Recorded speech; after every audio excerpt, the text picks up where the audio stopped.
আমি আসলে খুব মজার মানুষ। এটা আপনি কি করে বুঝতে পারবেন জানেন?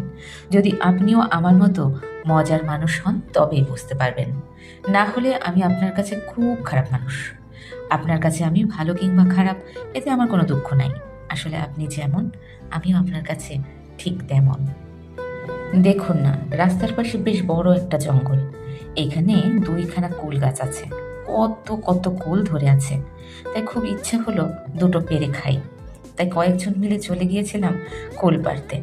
এবার যদি আপনি আমাকে মনে করেন আমি চোর, তাহলে আমি সত্যিই চোর।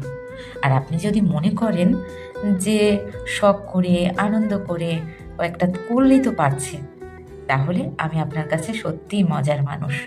বুঝতে পেরেছেন? আর আমাদের এই মজা আনন্দ দেখে যদি আপনিও হাসেন, আপনারও খুব আনন্দ হয়, মজা লাগে, তাহলে আপনিও খুব মজার মানুষ। একটাই জীবন, তাই ছোট ছোট মুহূর্তগুলো থেকে একটু মজা করে আনন্দ করে বাঁচুন। কারণ আপনি যদি মজা না করেন, আনন্দে না থাকেন, কেউ কিন্তু আপনাকে আনন্দ দিতে আসবে না। তাই নিজের খুশি, নিজের আনন্দ নিজেকেই খুঁজে নিতে হবে।